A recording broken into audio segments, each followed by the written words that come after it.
Day to day news Bharat देख रहे सभी दर्शकों का बहुत स्वागत है। मैं आप सभी के साथ दिवांशु। वेस्ट बंगाल, पश्चिम बंगाल की राजनीति इस समय एक ऐसे और सबसे तीखे और सबसे निर्णायक और सबसे ज्यादा चर्चित दौर से गुजर रही है, जहां हर घंटे बदलते ट्रेंड्स और हर कॉन्स्टिट्यूएंसी से आते हुए अपडेट्स इस बात की तरफ इशारा कर रहे हैं कि यह चुनाव केवल एक राजनीतिक प्रक्रिया नहीं बल्कि एक बड़ा जनमत संग्रह बन चुका है। पूरे राज्य में माहौल बेहद गर्म है, राजनीतिक बयानबाजी तेज हो रही है और हर दल अपनी पूरी ताकत के साथ जो है अपने आप को आगे झोंकता हुआ साफ तौर पर नजर आ रहा है। लेकिन इसी पूरे पॉलिटिकल लैंडस्केप के बीच सबसे बड़ा सवाल जो लगातार उभरता हुआ सामने आ रहा है वो ये है कि कांग्रेस की भूमिका इस बार कितनी बची है और क्या वो इस बार के चुनाव में अपनी उपस्थिति को किसी मीनिंगफुल लेवल तक ले जा पाने में सफल हो पाएगी या फिर वो पूरी तरह से मार्जिनलाइज्ड होकर केवल नाम मात्र की पॉलिटिकल फोर्स बनकर ही रह जाएगी। और साफ तौर पर यह दिखाई दे रहा है क्योंकि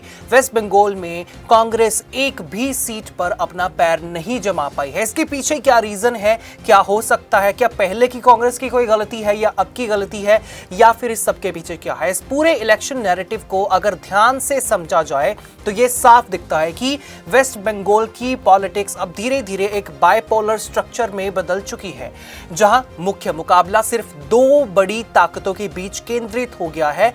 एक तरफ राज्य के मुख्यमंत्री ममता बनर्जी के नेतृत्व वाली टीएमसी जो पिछले कई वर्षों से की बात है 15 वर्षों से सत्ता में बनी हुई है और अपनी गवर्नेंस नैरेटिव को लगातार मजबूत करने की कोशिश कर रही है, और दूसरी तरफ बीजेपी है जिसका चेहरा शुवेंदु अधिकारी के रूप में एक आक्रामक और अग्रेसिव ऑपोजिशन लीडर के रूप में सामने आया है, जो हर कॉन्स्टिट्यूएंसी में सत्ता को चुनौती देने की कोशिश करता हुआ साफ तौर पर दिखाई दे रहा है। लेकिन इस पूरे हाई वोल्टेज पॉलिटिकल बैटल में कांग्रेस की स्थिति लगातार चर्चा का विषय बनी हुई है, क्योंकि ग्राउंड रियलिटी ये संकेत दे रही है कि पार्टी का ट्रेडिशनल बेस जो कभी कई क्षेत्रों में निर्णायक भूमिका निभाता था अब धीरे धीरे कमजोर होता हुआ नजर आ रहा है। कई कॉन्स्टिट्यूएंसीज में कांग्रेस का वोट शेयर तो बहुत मजबूत है, लेकिन वो सीट कंजर्वेशन पर तब्दील नहीं हो पाया है और यही सबसे बड़ा पॉलिटिकल कंसर्न बनकर उभरा है। अगर हम ग्राउंड लेवल पर जाकर देखें तो ये बात और भी ज्यादा स्पष्ट हो जाती है कि कांग्रेस का इन्फ्लुएंस कुछ लिमिटेड पॉकेट्स तक ही सीमित रह चुका है, जहां कुछ स्पेसिफिक कम्युनिटीज या फिर लोकल लेवल के ऑर्गेनाइजेशंस के कारण पार्टी को सपोर्ट मिलता है। लेकिन ओवरऑल स्टेट वाइड इंपैक्ट अब पहले जैसा बिल्कुल भी नहीं रहा है। यह स्थिति अचानक नहीं बनी है बल्कि ये एक ग्रेजुअल पॉलिटिकल शिफ्ट का परिणाम है, जहां वोटर्स का झुकाव जो है धीरे धीरे दो बड़े पॉलिटिकल पोल्स की तरफ बढ़ता गया और थर्ड स्पेस लगातार श्रिंक होता गया। थर्ड स्पेस में कांग्रेस के अलावा जितनी भी मौजूदा पार्टियां हैं वो भी शामिल हो जाती है। आप सोचिए, जहां बीजेपी, टीएमसी और कांग्रेस का कंपटीशन होना चाहिए था, वहां पर सिर्फ बीजेपी और टीएमसी का कंपटीशन है और कांग्रेस उन सभी अन्य पार्टियों के साथ शामिल हो गई है जो कंपटीशन में है भी नहीं। पॉलिटिकल एनालिस्ट का मानना है कि यह बदलाव सिर्फ वेस्ट बंगाल तक सीमित नहीं है बल्कि ये एक ब्रॉडर नेशनल ट्रेंड का हिस्सा है, जहां रीजनल पॉलिटिक्स अब इंक्रीजिंगली बाइपोलर यानी कि हम कह सकते हैं कि डुअल कोर कंपटीशन में बदलती जा रही है। वेस्ट बंगाल इसका एक सबसे बड़ा उदाहरण बनकर सामने आया है, जहां इलेक्टोरल कंपटीशन अब ज्यादातर या फिर लार्जली टीएमसी और बीजेपी के बीच ही सिमटता हुआ साफ तौर पर दिखाई दे रहा है और कांग्रेस जैसी पार्टीज का रोल सेकेंडरी या फिर सपोर्टिंग कैटेगरी में चला गया है। स्टूडियो में चल रही पॉलिटिकल डिबेट्स में लगातार यही सवाल उठाया जा रहा है कि आखिर कांग्रेस की इस डिक्लाइन की वजह क्या हो सकती है? क्या ये लीडरशिप इशू है?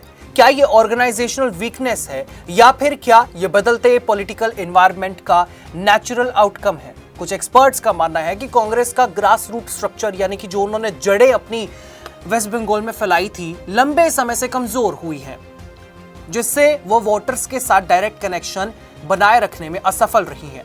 जबकि कुछ एनालिस्ट ये भी कहते हैं कि वेस्ट बंगाल जैसे हाईली पोलराइज्ड स्टेट में third party space naturally shrink हो जाता है क्योंकि voters ultimately strong binary choice की तरफ झुक जाते हैं। इस पूरे इलेक्शन कवरेज में तमाम टीवी चैनल्स लगातार लाइव अपडेट्स दे रहे हैं। यहां हर मिनट में जो है कॉन्स्टिट्यूएंसी वाइज ट्रेंड बदलते हुए साफ तौर पर नजर आ रहे हैं।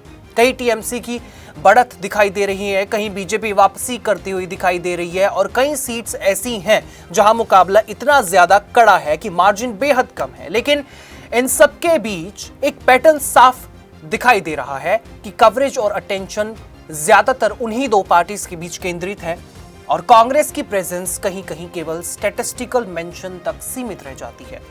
ग्राउंड रिपोर्टिंग टीम्स लगातार डिस्ट्रिक्ट्स में हर कॉन्स्टिट्यूएंसी से अपडेट्स दे रहे हैं, जहां रिपोर्ट्स वोटर से बात कर रहे हैं और उनकी रिपोर्ट्स के अकॉर्डिंग लोकल सेंटिमेंट्स को समझने की कोशिश जब वो कर रहे हैं और ये जानने की कोशिश कर रहे हैं कि आखिर लोगों ने किस आधार पर वोट किया है। इन कॉन्वर्सेशंस में भी एक कॉमन थीम उभर कर सामने आ रही है कि वोटर्स का फोकस अब सिर्फ परफॉर्मेंस, गवर्नेंस और लोकल इम्पैक्ट पर ज्यादा है और ट्रेडिशनल पार्टी लॉयल्टी जो है उसकी धीरे धीरे कमजोर होती हुई साफ तौर पर नजर आ रही है। और अगर कैंपेन फेज की बात करें तो कैंपेन फेज को वापस देखें तो ये चुनाव पूरी तरह से हाई इंटेंसिटी पॉलिटिकल बैटल था, जहां हर पार्टी ने अपनी पूरी ताकत लगाई थी। बड़े बड़े रोड शोज, पब्लिक रैलीज और अग्रेसिव कैंपेनिंग पूरे राज्य में देखने को मिली। लेकिन इस पूरे कैंपेन नैरेटिव में भी मेन स्पॉटलाइट टीएमसी और बीजेपी पर ही बनी रही। बल्कि इसके साथ साथ अगर हम बात करें कांग्रेस की, तो जितनी मेन स्पॉटलाइट टीएमसी और बीजेपी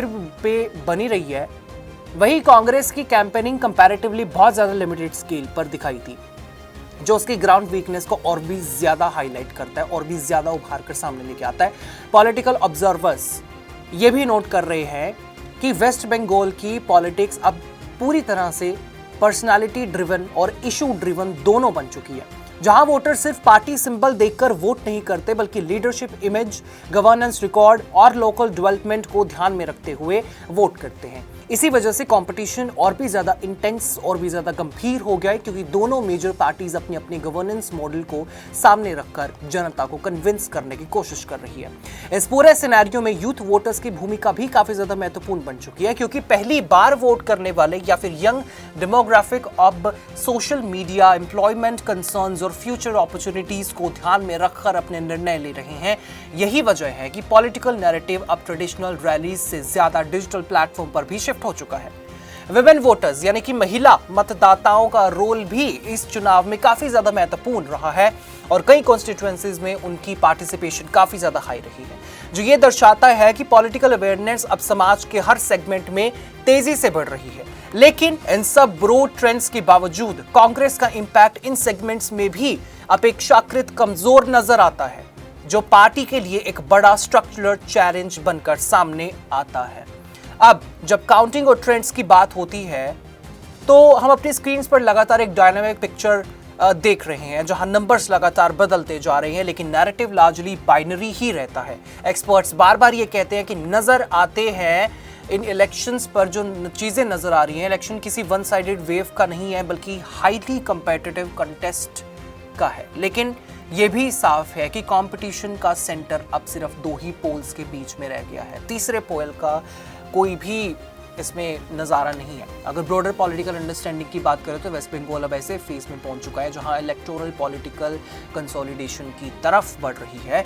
पार्टीज कंसोलिडेट हो रही हैं, वोटर्स कंसोलिडेट हो रहे हैं और नैरेटिव्स भी इंक्रीजिंगली पोलराइज्ड होते जा रहे हैं। इस एंटायर ट्रांसफॉर्मेशन में कांग्रेस जैसी पार्टीज के लिए स्पेस जो है वो धीरे धीरे कम होता गया है, जो इस चुनाव की सबसे बड़ी पॉलिटिकल स्टोरी लाइन में से एक बन चुकी है।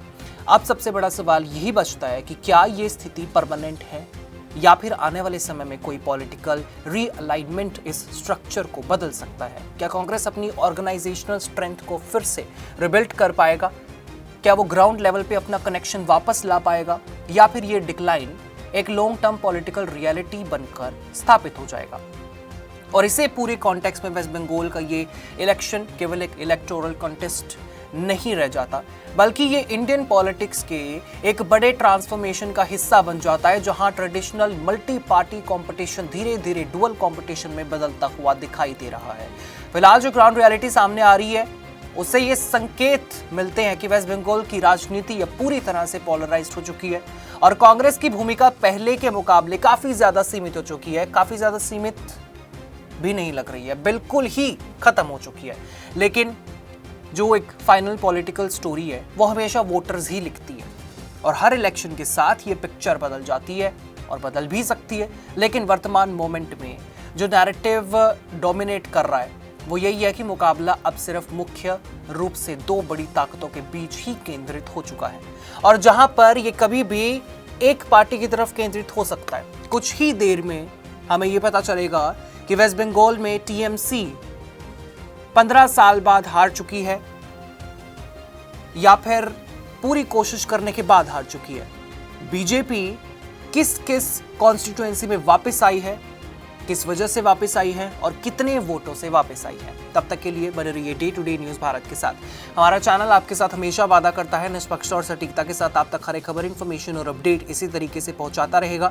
हमारे चैनल का कोई भी पत्रकार ना किसी से कोई तोहफा लेगा, ना कोई विज्ञापन नहीं करेगा, किसी को ब्लैकमेल। और हम हमेशा ये कोशिश करेंगे कि हम दबे कुचले लोगों की आवाज बने और ऐसे किसी भी व्यक्ति की खबर ना चलाएं जो कि भोले भाले लोगों को ठगता हो। इसी के साथ हमारा चैनल का मकसद होगा लोकतंत्र के चौथे स्तंभ को लोगों की नजरों में फिर से मजबूत करना। मुझे दीजिए इजाजत और हमें किसी सोशल मीडिया प्लेटफॉर्म पर लाइक, शेयर और सब्सक्राइब करना बिल्कुल भी मत भूलिएगा।